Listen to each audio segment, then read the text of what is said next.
ನಮಸ್ಕಾರ ವೀಕ್ಷಕರೇ, ಅಶ್ವಜ್ಯೋತಿಷ್ಯ ಕಾರ್ಯಕ್ರಮಕ್ಕೆ ನಿಮಗೆಲ್ಲ ಪ್ರೀತಿಯ ಸ್ವಾಗತ. ಹಾಗೆಯೇ ಇವತ್ತಿನ ಕಾರ್ಯಕ್ರಮದಲ್ಲಿ ಬಹಳ ವಿಶೇಷವಾಗಿ ಪಂಚಾಂಗದ ವಿಶೇಷತೆ, ರಾಶಿ ಭವಿಷ್ಯಗಳ ಫಲಾಫಲ ಯಾವ ರೀತಿಯಾಗಿರುತ್ತೆ, ಹಾಗೆಯೇ ಧಾರ್ಮಿಕ ಚಿಂತನೆಗಳಿಗೆ ಸಂಬಂಧಪಟ್ಟಂತೆ ಮನೆಯ ಮುಂದೆ ರಂಗೋಲಿ ಬಿಡಿಸೋದರ ವಿಶೇಷ ಮತ್ತು ಮಹತ್ವ ಏನು ಅನ್ನೋದ್ರ ಬಗ್ಗೆ ಸಾಕಷ್ಟು ಮಾಹಿತಿಯನ್ನು ತಿಳಿಸಿಕೊಡೋದಕ್ಕೆ ಇವತ್ತಿನ ಕಾರ್ಯಕ್ರಮದಲ್ಲಿ ವಿಶೇಷವಾಗಿ ಭಾಗವಹಿಸ್ತಾ ಇದ್ದಾರೆ ಧಾರ್ಮಿಕ ಚಿಂತಕರಾದಂತಹ ವೆಂಕಟರಮಣ ಭಟ್ ಗುರೂಜಿಯವರು. ಬನ್ನಿ ಅವನ ಕಾರ್ಯಕ್ರಮಕ್ಕೆ ಮೊದಲಿಗೆ ಬರಮಾಡಿಕೊಳ್ಳೋಣ. ಗುರುಗಳೇ, ಕಾರ್ಯಕ್ರಮಕ್ಕೆ ನಿಮಗೆ ಆದರದ ಸ್ವಾಗತ. ನಮಸ್ಕಾರ. ಗುರುಗಳೇ, ಮೊದಲನೆಯದಾಗಿ ಈ ದಿನದ ಪಂಚಾಂಗದ ವಿಶೇಷತೆಯನ್ನು ತಿಳಿಸ್ಕೊಡಿ ಗುರುಗಳೇ. ಶ್ರೀ ಗುರುಭ್ಯೋ ನಮಃ. ಹರಿ ಓಂ. ಗುರುಬ್ರಹ್ಮ ಗುರುರ್ವಿಷ್ಣು ಗುರುರ್ದೇವೋ ಮಹೇಶ್ವರ, ಗುರು ಸಾಕ್ಷಾತ್ ಪರಂ ಬ್ರಹ್ಮ ತಸ್ಮೈ ಶ್ರೀ ಗುರವೇ ನಮಃ. ಏಕ ಏವ ಪರಬ್ರಹ್ಮ ಪರಮಾತ್ಮ ದಿಗಂಬರಃ, ಸ್ವಯಮೇವ ಗುರು ಸಾಕ್ಷಾತ್ ಸುಬ್ರಾಯಃ ಪಾತು ನಃ ಸದಾ. ಕಾರುಣ್ಯಮೂರ್ತಿಂ ಕಮನೀಯರೂಪಂ ದಿಗಂಬರಂ ಯೋಗಿಗಣೈಃ ಸುಪೂಜ್ಯಂ ಸ್ವಭಕ್ತರಕ್ಷಾರ್ಥಕೃತಾವತಾರಂ ಸುಬ್ರಾಯರಾಜಂ ಶರಣಂ ಪ್ರಪದ್ಯೆ. ಶ್ರೀಪಾದರಾಜಂ ಶರಣಂ ಪ್ರಪದ್ಯೆ. ದತ್ತಾತ್ರೇಯೋ ಮಹಾಯೋಗಿ ಭಗವಾನ್ ಭೂತಭಾವನಃ, ಚತುರ್ಭುಜೋ ಮಹಾವಿಷ್ಣುಃ ಯೋಗಸಾಮ್ರಾಜ್ಯದೀಕ್ಷಿತಃ. ನಮಃ ಶಾಂತಾಯ ದಿವ್ಯಾಯ ಸತ್ಯಧರ್ಮಸ್ವರೂಪಿಣೆ ಸ್ವಾನಂದಾಮೃತತೃಪ್ತಾಯ ಶ್ರೀಧರಾಯ ನಮೋ ನಮಃ. ಶ್ರೀಮದ್ ಗಂಗಾಧರೇಂದ್ರ ಸರಸ್ವತಿ ಮಹಾಸ್ವಾಮಿಗಳವರ ಪಾದಪದ್ಮಗಳಲ್ಲಿ ಶಿರಸಾಷ್ಟಾಂಗವಾಗಿ ಭಕ್ತಿಪೂರ್ವಕವಾಗಿ ನಮಸ್ಕರಿಸುತ್ತಾ, ಶ್ರೀ ಕ್ರೋಧಿನಾಮ ಸಂವತ್ಸರ ದಕ್ಷಿಣಾಯನ ವರ್ಷ ಋತು ಶ್ರಾವಣ ಮಾಸ ಶುಕ್ಲ ಪಕ್ಷ ಶನಿವಾರ ಷಷ್ಠಿ ತಿಥಿ ಚಿತ್ತಾ ನಕ್ಷತ್ರ ಸಾಧ್ಯನಾಮ ಯೋಗ ಕೌಲವ ಕರಣ. ಇದು ಇವತ್ತಿನ ಪಂಚಾಂಗ. ಸರಿ ಗುರುಗಳೇ, ಈ ದಿನದ ಪಂಚಾಂಗದ ವಿಶೇಷತೆಯನ್ನು ಮೊದಲಿಗೆ ತಾವು ತಿಳಿಸ್ಕೊಟ್ರಿ. ಹಾಗೆಯೇ ಶನಿವಾರ ನಾವು ಆಲಿಸಬೇಕಾದಂತಹ ಮಂತ್ರ ಯಾವುದು ಮತ್ತು ಪಠಣೆಯನ್ನು ಮಾಡಬೇಕಾದಂತಹ ಶ್ಲೋಕ, ಇದನ್ನು ತಾವು ತಿಳಿಸ್ಕೊಡಿ ಗುರುಗಳೇ. ಓಂ ಶಮಗ್ನಿರಗ್ನಿಭಿಃ ಕರಚ್ಛನ್ನಸ್ತಪತು ಸೂರ್ಯಾಃ ಸಂವಾತೋ ವಾತ್ವರಪಾ ಅಪಸೃಧಾಃ. ಓಂ ಪ್ರಜಾಪತೇನ ತ್ವದೇತಾನ್ಯನ್ಯೋ ವಿಶ್ವಾಜಾತಾನಿ ಪರಿತಾ ಬಭೂವ. ಯತ್ಕಾಮಾಸ್ತೆ ಜುಹುಮಸ್ತನ್ನೋ ಅಸ್ತು ಭಜಗ್ಗಸ್ಯಾಮ ಪತಯೋರಜೀಣಾಂ. ಇಮಯ್ಯಮಪ್ರಸ್ತರಮಾಹಿ ಸೀದಾಂಗಿರೋಭಿಃ ಪಿತೃಭಿಃ ಸಂವಿಧಾನಃ. ಆತ್ವಾ ಮಂತ್ರಾಃ ಕವಿಶಸ್ತಾವಹನ್ತ್ವೇನ ರಾಜನ ಹವಿಷಾ ಮಾದಯಸ್ವ. ನೀಲಾಂಜನಸಮಾಭಾಸಂ ರವಿಪುತ್ರಂ ಯಮಾಗ್ರಜಂ ಛಾಯಾಮಾರ್ತಾಂಡಸಂಭೂತಂ ತಂ ನಮಾಮಿ ಶನೈಶ್ಚರಂ. ಇದು ನಾವು ಇವತ್ತಿನ ದಿವಸ ಹೇಳುವಂತಹ ಮಂತ್ರ, ಕೇಳುವಂತಹ ಶ್ಲೋಕ. ಸರಿ ಗುರುಗಳೇ, ಈ ದಿನದ ವಿಶೇಷ ಮಂತ್ರ ಹಾಗೆ ಶ್ಲೋಕವನ್ನು ತಾವು ತಿಳಿಸ್ಕೊಟ್ರಿ. ಹಾಗೆಯೇ ಪ್ರತಿದಿನ ಗುರುಗಳೇ ಈ ದ್ವಾದಶ ರಾಶಿಗಳಲ್ಲಿ ಏನಿದೆ ಒಂದು ಶುಭ ಫಲ, ಏನಿದೆ ಒಂದು ಅಶುಭ ಫಲ, ಹಾಗೆಯೇ ಅಶುಭ ಫಲ ಇದ್ದಂಥವರು ಇವತ್ತು ಯಾವ ರೀತಿಯಾದ ಒಂದು ಪರಿಹಾರವನ್ನು ಮಾಡ್ಕೋಬೇಕು, ಇದನ್ನು ತಾವು ತಿಳಿಸ್ಕೊಡಿ ಗುರುಗಳೇ. ಮೊದಲನೇದಾಗಿ ಮೇಷರಾಶಿ. ಮೇಷರಾಶಿಯಲ್ಲಿರೋರಿಗೆ ಮಕ್ಕಳಲ್ಲಿ ಕಲಹ ಆಗುವಂಥ ಸಾಧ್ಯತೆ ಇದೆ. ಕಲಹ ಮಕ್ಕಳಲ್ಲಿ ಆಗ್ತದೆ ಅಂತಾದರೆ ನಾವು ಅದನ್ನು ಸರಿ ಮಾಡಲಿಕ್ಕೆ ಪ್ರಯತ್ನ ಮಾಡಬೇಕಂತೆ. ಏಕೆಂದರೆ ಮನುಷ್ಯನ ಮನಸ್ಸು ಪಾದರಸದಷ್ಟು ಚಂಚಲ. ನಾವು ಪಾದರಸವನ್ನು ನೋಡಿದ್ರೆ ಅದು ಹಿಡ್ಕೊಳ್ಳಿಕ್ಕೆ ಆಗೋದಿಲ್ಲ. ನಾವು ಹಿಡ್ಕೊಳ್ಳಿಕ್ಕೆ ಹೋದಂಗೆ ಮತ್ತು ಮುಂದೆ ಓಡೋಗ್ತದೆ. ಹಾಗೆ ಮನಸ್ಸು ಅದು ನಾವು ಹಿಡ್ಕೊಳ್ತೇವೆ ಅಂತ ಹೋದರೆ ಅದು ಎಲ್ಲೆಲ್ಲೋ ಹೋಗಿ ಬಂದುಬಿಡ್ತದೆ ಅಂತೆ. ಎಲ್ಲೆಲ್ಲೋ ಹೋಗಿ ಮತ್ತೆ ಬಂದುಬಿಡ್ತದೆ. ಅಲ್ಲಿ ಇರೋದಿಲ್ಲ, ಅದು ಮತ್ತೆ ಇಲ್ಲಿ ಬರ್ತದೆ. ಇಲ್ಲಿ ಬಂದಿದ್ದು ಮತ್ತೆ ಇರೋದಿಲ್ಲ, ಓಡಾಟ ಮಾಡ್ತಾ ಇರ್ತದೆ. ಅದಕ್ಕಾಗಿ ಈ ಮನಸ್ಸನ್ನು ನಾವು ಹಿಡಿದಿಟ್ಕೊಳ್ಬೇಕು ಅಂತಂದರೆ ಅದಕ್ಕೆ ಅಭ್ಯಾಸೇನ ತು ಕೌಂತೆಯ ವೈರಾಗ್ಯೇಣ ಚ ಗೃಹ್ಯತೆ. ಅಭ್ಯಾಸದಿಂದ, ಸತತವಾದ ಅಭ್ಯಾಸದಿಂದ, ಹಾಗೆ ವೈರಾಗ್ಯ ಬರಬೇಕಂತೆ. ಮನುಷ್ಯನಿಗೆ ವೈರಾಗ್ಯ ಬರಬೇಕು. ಆವಾಗ ಅವನು ಪಾರಮಾರ್ಥಿಕವಾಗಿ ಆಲೋಚನೆ ಮಾಡ್ತಾನೆ. ಯಾಕೆಂತಂದರೆ ಈ ನಮ್ಮ ಮನಸ್ಸು, ಮಕ್ಕಳ ಮನಸ್ಸು ಎಲ್ಲ ರೀತಿಯಲ್ಲೂ ಒಂದೇ ಆಗಿರ್ತದೆ. ಆದರೆ ಅದರಲ್ಲಿ ಯಾವ ರೀತಿ ನಮಗೆ ಬೇಕು ಬೇಕು ಬೇಕು ಅಂತ ಆದಾಗ ಮನಸ್ಸು ಹತೋಟಿಯಲ್ಲಿ ಬರೋದು ಕಷ್ಟವಾಗ್ತದೆ. ನಮಗೆ ಬೇಡ ಅಂತ ಬಂದಾಗ ಆವಾಗ ಮನಸ್ಸು ಹತೋಟಿಗೆ ಬರತಕ್ಕಂಥದ್ದು. ಹಾಗಾಗಿ ವಿಶೇಷವಾಗಿ ಮಕ್ಕಳಲ್ಲಿ ಕಲಹ ಆಯಿತು ಅಂತಾದಾಗ ನಾವು ಅದನ್ನು ಮತ್ತು ಬೆಳೆಸ್ಕೊಂಡು ಹೋಗಬಾರ್ದಂತೆ. ಅದನ್ನು ನಾವು ಶಾಂತ ಮಾಡಬೇಕು. ಯಾಕಂದರೆ ಯಾವ ರೀತಿ ಅಗ್ನಿಗೆ ತುಪ್ಪ ಹಾಕಿದಾಗೆ ಅಂತ ಗಾದೆ ಹೇಳಿದೆ. ಈ ಅಗ್ನಿಗೆ ನಾವು ತುಪ್ಪ ಹಾಕ್ತಾ ಹೋದರೆ ಏನಾಗ್ತದೆ ಅಂತಾದರೆ ಅದು ಮತ್ತೆ ಬೆಳೀತಾ ಬೆಳೀತಾ ಹೋಗ್ತದೆ ಅಂತೆ.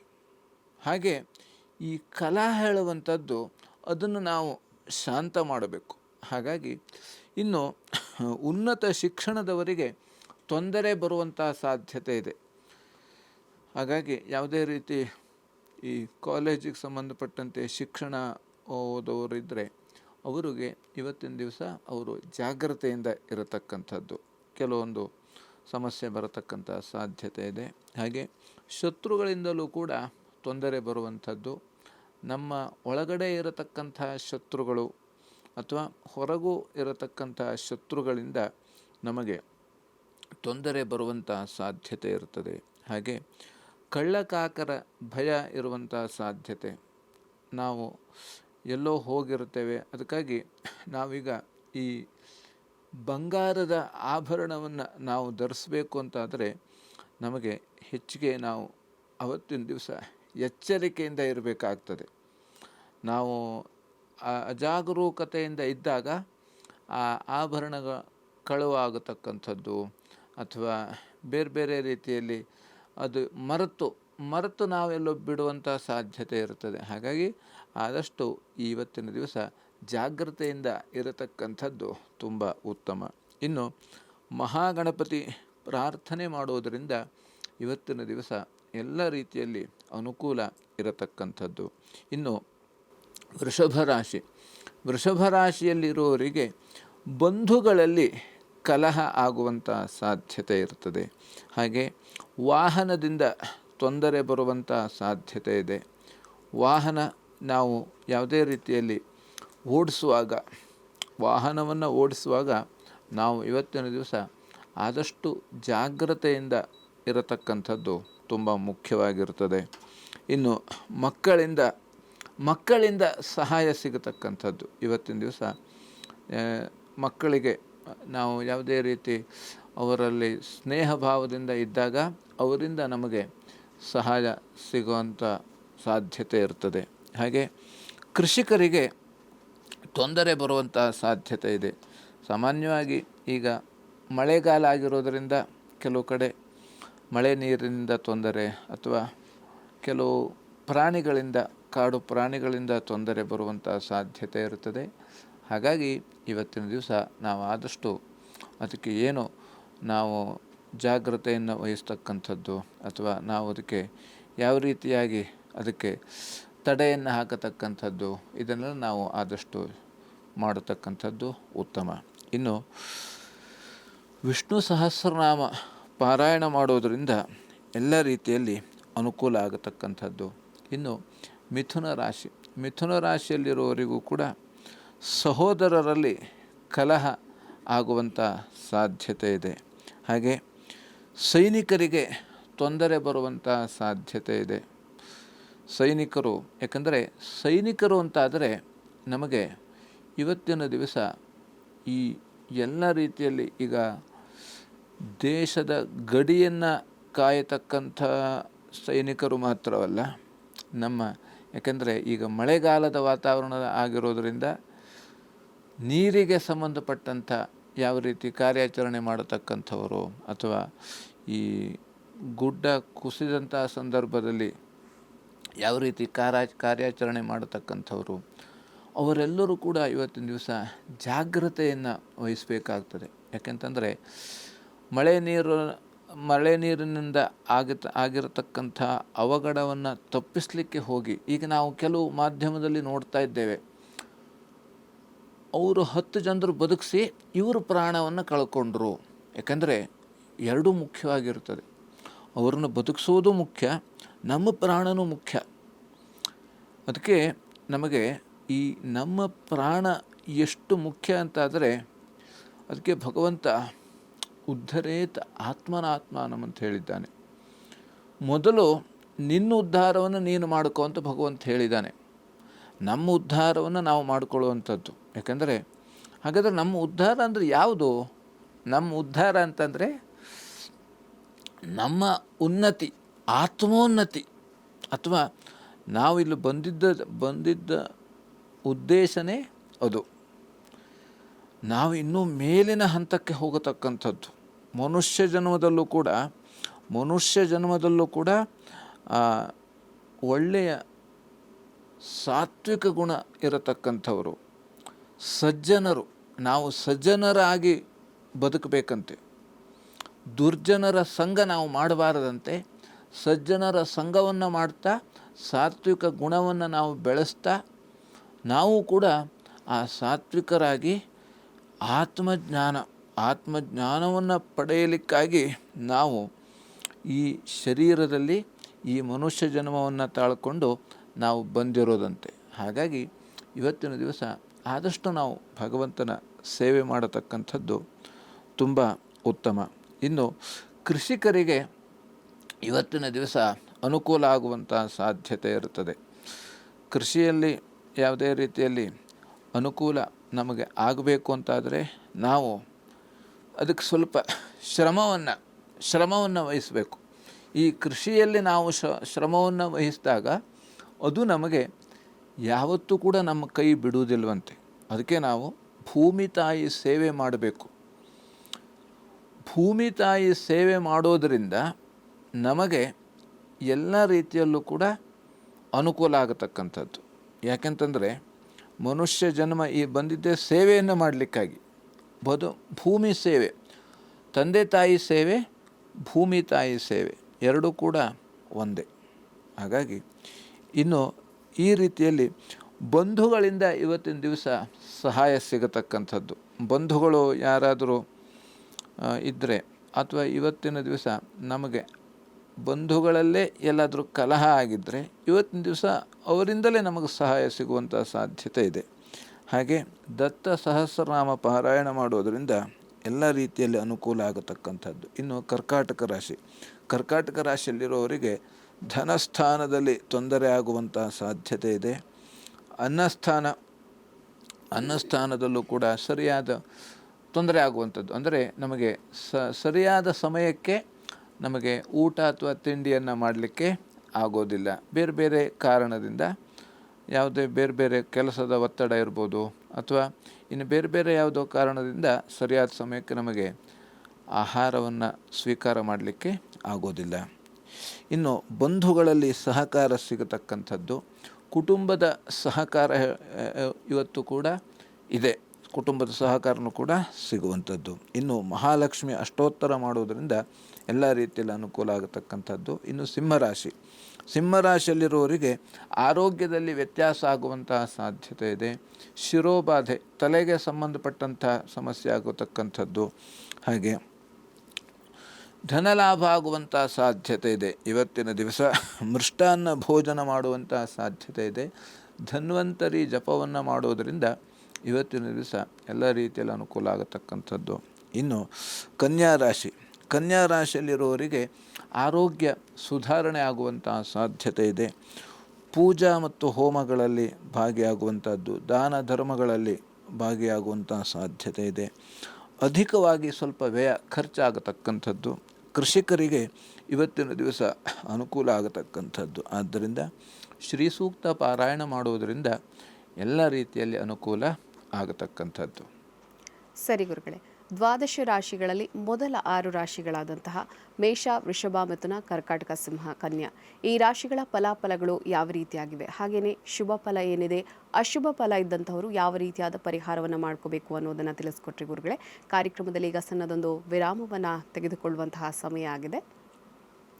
ಪ್ರಿಯ ವೀಕ್ಷಕರೇ, ಇಲ್ಲಿ ಒಂದು ವಿಶೇಷ ಸೂಚನೆ ಏನಪ್ಪ ಅಂತಂದರೆ, ಆ, ಶನಿವಾರ ಮತ್ತು ಭಾನುವಾರ ಈ ಅಶ್ವಜ್ಯೋತಿಷ್ಯ ಕಾರ್ಯಕ್ರಮದಲ್ಲಿ ವೆಂಕಟರಮಣ ಭಟ್ ಗುರೂಜಿಯವರು ಭಾಗಿಯಾಗ್ತಾರೆ. ಹಾಗೆಯೇ ಧಾರ್ಮಿಕ ಚಿಂತನೆಗಳಿಗೆ ಸಂಬಂಧಪಟ್ಟಂತೆ ಒಂದಷ್ಟು ಮಾಹಿತಿಯನ್ನು ಕೂಡ ನಿಮಗೆ ತಿಳಿಸಿಕೊಡ್ತಾರೆ. ಹಾಗೆಯೇ ಗುರುಗಳನ್ನು ತಾವು ನೇರ ಭೇಟಿ ಆಗಬೇಕು ಅಂತ ಆಸಕ್ತಿ ಇರುವಂಥವರು ಪ್ರತಿ ಶನಿವಾರ ಮತ್ತು ಭಾನುವಾರ ಅಶ್ವಜ್ಯೋತಿಷ್ಯ ಕಾರ್ಯಕ್ರಮ ಪ್ರಸಾರವಾಗುವಂತಹ ಸಂದರ್ಭದಲ್ಲಿ ಅವರ ನಂಬರನ್ನು ಡಿಸ್ಪ್ಲೇ ಮಾಡಲಾಗುತ್ತೆ. ಆ ನಂಬರ್ಗೆ ಕರೆ ಮಾಡಿ ತಾವು ನೇರ ಭೇಟಿಯಾಗಬಹುದು ಅಂತ ಹೇಳ್ತಾ ಕಾರ್ಯಕ್ರಮದಲ್ಲಿ ಸಣ್ಣದೊಂದು ವಿರಾಮದ ನಂತರ ಮತ್ತಷ್ಟು ಧಾರ್ಮಿಕ ವಿಚಾರಗಳು.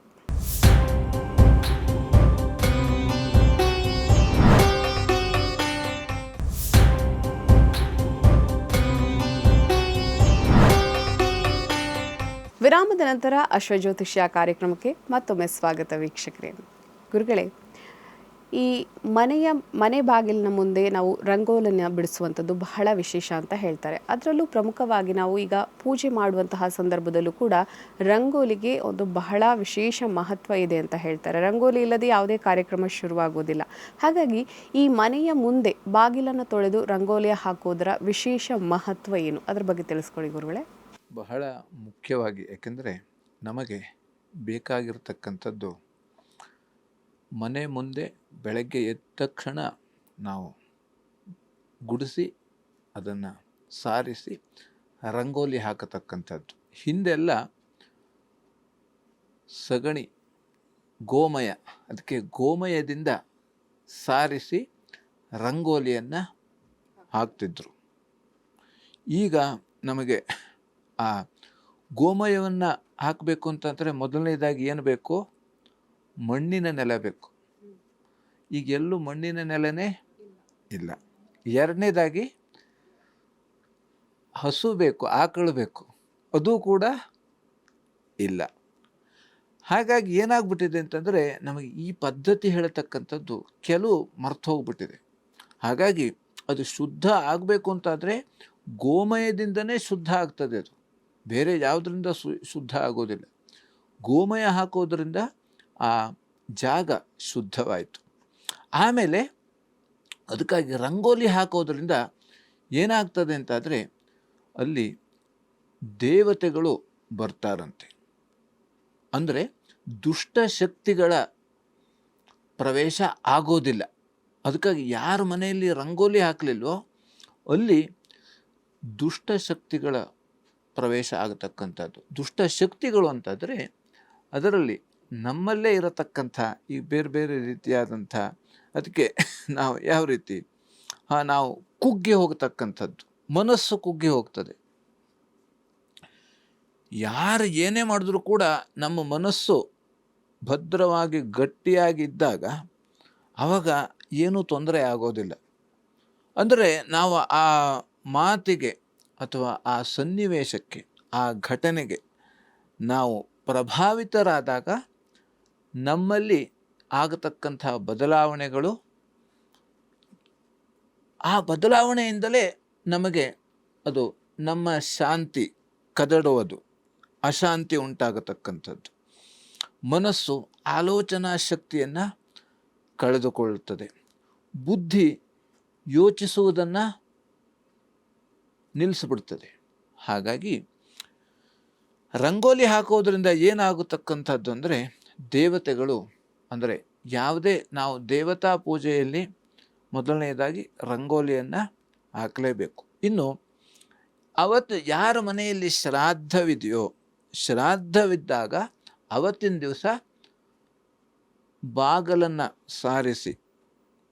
ಸಾರಿಸಿ ರಂಗೋಲಿ ಹಾಕೋದಿಲ್ಲ. ಶ್ರಾದ್ದ ದಿವಸ ಮಾತ್ರ ಅದು. ಅದಕ್ಕಾಗಿ ನಾವು ಅವತ್ತು ರಂಗೋಲಿ ಅವ್ರ ಮನೆ ಬಾಗಿಲಲ್ಲಿ ಇಲ್ಲ ಅಂತಾದರೆ ಆವತ್ತಿನ ದಿವಸ ಪಿತೃ ಕಾರ್ಯಕ್ರಮ ಇರಬಹುದು ಅಂತ ನಾವು ತಿಳಿದುಕೊಳ್ಬೇಕು. ಹಾಗಾಗಿ ಪ್ರತಿದಿನವೂ ನಾವು ರಂಗೋಲಿಯನ್ನು ಹಾಕಲೇಬೇಕು.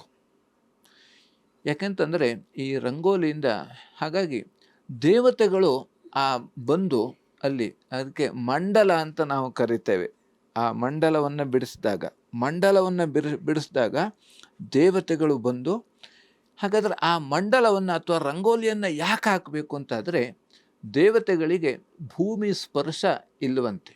ದೇವತೆಗಳು ಭೂಮಿ ಸ್ಪರ್ಶ ಮಾಡೋದಿಲ್ಲ. ಅವರು ಅಂತರಿಕ್ಷದಲ್ಲೇ ಇರತಕ್ಕಂಥದ್ದು.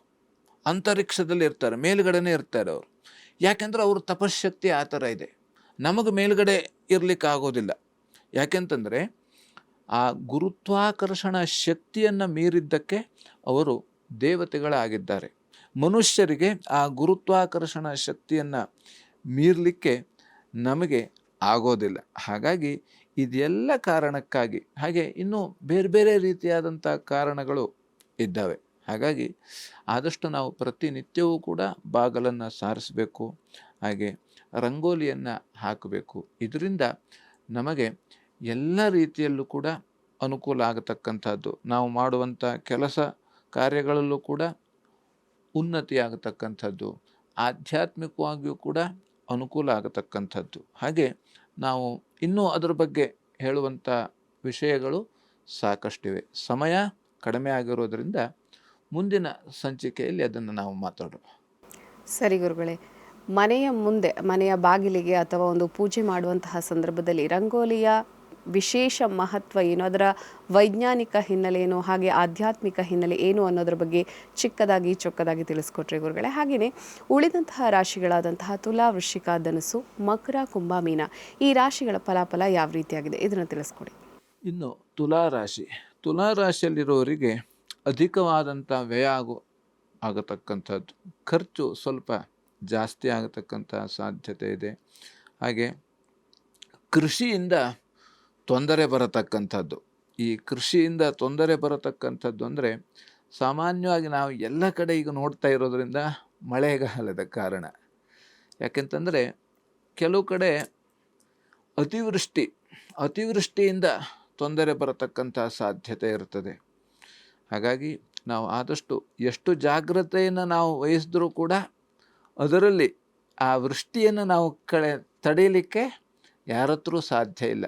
ಬೇರೆ ನಾವು ಏನಾದರೂ ಮಾಡ್ಬೋದು, ಆದರೆ ಮಳೆ ಬರೋದನ್ನು ಯಾರೂ ತಡೆಯಲಿಕ್ಕೆ ಸಾಧ್ಯ ಇಲ್ಲ, ಅದನ್ನು ತಡೆಯಲೂಬಾರದು. ಹಾಗಾಗಿ ಅದಕ್ಕೆ ನಾವು ಏನು ಬೇಕೋ ಜಾಗ್ರತೆ ಕ್ರಮವನ್ನು ನಾವು ವಹಿಸಬೇಕಾಗ್ತದೆ. ಇನ್ನು ವ್ಯಾಪಾರದಲ್ಲಿ ತೊಂದರೆ ಬರುವಂತಹ ಸಾಧ್ಯತೆ ಇದೆ. ಹಾಗಾಗಿ ವ್ಯಾಪಾರಸ್ಥರು ಈಗ ಯಾವುದೇ ರೀತಿಯಲ್ಲಿ ಅವರು ಖರೀದಿ ಮಾಡತಕ್ಕಂಥದ್ದು, ಇವತ್ತು ಕಡಿಮೆ ಬೆಲೆ ಇದೆ ಅಂತ ಖರೀದಿ ಮಾಡ್ತಾರೆ, ಹಾಗೆ ನಾಳೆ ಮತ್ತು ಕಡಿಮೆ ಆಗುವಂಥ ಸಾಧ್ಯತೆ ಇರತಕ್ಕಂಥದ್ದು. ಹಾಗಾಗಿ ವ್ಯಾಪಾರಸ್ಥರು ಯಾರೇ ಇದ್ದರೂ ಕೂಡ ಆದಷ್ಟು ಜಾಗೃತ ಕ್ರಮವನ್ನು ವಹಿಸ್ತಕ್ಕಂಥದ್ದು ತುಂಬ ಮುಖ್ಯವಾಗಿರ್ತದೆ. ಇನ್ನು ದತ್ತ ಸಹಸ್ರನಾಮ ಪಾರಾಯಣ ಮಾಡೋದರಿಂದ ಎಲ್ಲ ರೀತಿಯಲ್ಲಿ ಅನುಕೂಲ ಆಗತಕ್ಕಂಥದ್ದು. ಇನ್ನು ವೃಶ್ಚಿಕ ರಾಶಿಯಲ್ಲಿರೋರಿಗೆ ಬಟ್ಟೆ ವ್ಯಾಪಾರಿಗಳಿಗೆ ಲಾಭ ಆಗುವಂಥ ಸಾಧ್ಯತೆ ಇದೆ. ವೃತ್ತಿಯಲ್ಲಿ ಕಿರಿಕಿರಿ ಆಗತಕ್ಕಂಥದ್ದು, ಹಾಗೆ ನೀರಿನಿಂದ ತೊಂದರೆ ಬರತಕ್ಕಂಥದ್ದು. ಹಾಗೆ ನಾವು ಇವತ್ತಿನ ದಿವಸ ಆದಷ್ಟು ನಾವು ಯಾವುದೇ ನೀರನ್ನು ಕುಡಿಯುವಾಗ ಅಥವಾ ತಂಪು ಪಾನೀಯ ಸೇವನೆಯನ್ನು ಮಾಡುವಾಗ, ಆ ನೀರಿನ ಪದಾರ್ಥಗಳನ್ನು ನಾವು ಸ್ವೀಕಾರ ಮಾಡುವಾಗ ಆದಷ್ಟು ಜಾಗ್ರತೆಯಿಂದ ಇರಬೇಕಾಗ್ತದೆ. ಬಿಸಿಯಾದ, ಹಾಗೆ ಶುಚಿಯಾದ, ರುಚಿಯಾದ, ಶುದ್ಧಿಯಾದ ಆ ಒಂದು ಪಾನೀಯ ಅಥವಾ ಯಾವುದೇ ರೀತಿಯಲ್ಲಿ ದ್ರವ ರೂಪದ ಆಹಾರವನ್ನು ನಾವು ಸ್ವೀಕಾರ ಮಾಡ್ತಕ್ಕಂಥದ್ದು ತುಂಬ ಮುಖ್ಯ. ಹಾಗೆ ಬೆಳ್ಳಿ ಬಂಗಾರದ ಅಪಹರಣ ಆಗುವಂಥ ಸಾಧ್ಯತೆ ಇರ್ತದೆ, ಅಥವಾ ನಾವೇ ಎಲ್ಲೋ ಇಟ್ಟುಕೊಂಡು ಹುಡುಕುವಂಥದ್ದು. ಅಂದರೆ ನಮಗೇನಾಗ್ತದೆ ಅಂತಂದರೆ ನಮ್ಮ ಕೈಯಲ್ಲೇ ಇರ್ತದೆ, ನಾವು ಎಲ್ಲ ಕಡೆ ಹುಡುಕ್ಬಿಡ್ತೇವೆ. ಹೀಗೆ ಅದಕ್ಕೆ ಕಾರಣ ಏನು ಅಂತಂದರೆ ನಮ್ಮ ಮನಸ್ಸು ಬೇರೆ ರೀತಿಯಲ್ಲಿ ಆಲೋಚನೆ ಮಾಡ್ತಾ ಇರೋದ್ರಿಂದ. ಹಾಗಾಗಿ ಔದುಂಬರ ಪ್ರದಕ್ಷಿಣೆ ಮಾಡೋದರಿಂದ ಎಲ್ಲ ರೀತಿಯಲ್ಲಿ ಅನುಕೂಲ ಆಗತಕ್ಕಂಥದ್ದು. ಇನ್ನು ಧನುರಾಶಿಯಲ್ಲಿರೋರಿಗೆ ತೀರ್ಥಯಾತ್ರೆಯಲ್ಲಿ ತೊಂದರೆ ಬರುವಂತಹ ಸಾಧ್ಯತೆ ಇದೆ. ದಾನ ಧರ್ಮಗಳಲ್ಲೂ ಕೂಡ ತೊಂದರೆ ಬರತಕ್ಕಂಥದ್ದು. ವೃತ್ತಿಯಲ್ಲಿ ಅನುಕೂಲ ಆಗತಕ್ಕಂಥದ್ದು. ಹಾಲು ಮತ್ತು ಹೈನುಗಾರಿಕೋದ್ಯಮಕ್ಕೆ ಲಾಭ ಆಗುವಂತಹ ಸಾಧ್ಯತೆ ಇದೆ. ಭಗವದ್ಗೀತಾ ಪಾರಾಯಣ ಮಾಡೋದರಿಂದ ಎಲ್ಲ ರೀತಿಯಲ್ಲಿ ಅನುಕೂಲ ಆಗತಕ್ಕಂಥದ್ದು. ಇನ್ನು ಮಕರ ರಾಶಿಯಲ್ಲಿರುವವರಿಗೆ ಶತ್ರುವಿನಿಂದ ತೊಂದರೆ ಬರುವಂಥ ಸಾಧ್ಯತೆ ಇದೆ. ಹಾಗೆ ತೀರ್ಥಯಾತ್ರೆ ಮತ್ತು ದಾನ ಧರ್ಮಗಳಲ್ಲಿ ಭಾಗಿಯಾಗುವಂಥ ಸಾಧ್ಯತೆ ಇದೆ. ಗೋ ಸೇವೆ ಮಾಡೋದರಿಂದ ಎಲ್ಲ ರೀತಿಯಲ್ಲಿ ಅನುಕೂಲ ಆಗತಕ್ಕಂಥದ್ದು. ಇನ್ನು ಕುಂಭರಾಶಿಯಲ್ಲಿರುವವರಿಗೆ ಹೆಂಡತಿಯಲ್ಲಿ ಕಲಹ ಆಗತಕ್ಕಂಥದ್ದು ಅಥವಾ ದೂರ ಪ್ರಯಾಣದಲ್ಲಿ ತೊಂದರೆ ಬರುವಂತಹ ಸಾಧ್ಯತೆ ಇದೆ. ದೇಹಕ್ಕೆ ಗಾಯಗಳು ಕೂಡ ಆಗುವಂಥ ಸಾಧ್ಯತೆ ಇದೆ. ಬಂಧುಗಳಿಂದ ಸಹಕಾರ ಸಿಗತಕ್ಕಂಥದ್ದು, ಗುರು ಹಿರಿಯರ ಸೇವೆ ಮಾಡೋದರಿಂದ ಇವತ್ತಿನ ದಿವಸ ಎಲ್ಲ ರೀತಿಯಲ್ಲಿ ಅನುಕೂಲ ಆಗತಕ್ಕಂಥದ್ದು. ಇನ್ನು ಮೀನರಾಶಿ, ಮೀನರಾಶಿಯಲ್ಲಿರೋರಿಗೆ ಶತ್ರುಗಳಿಂದ ತೊಂದರೆ ಬರತಕ್ಕಂಥದ್ದು, ಹಾಗೆ ಹೆಂಡತಿಯಿಂದ ಸಹಕಾರ ಸಿಗತಕ್ಕಂಥದ್ದು, ದೂರ ಪ್ರಯಾಣ ಮಾಡುವಂಥ ಸಾಧ್ಯತೆ ಇದೆ.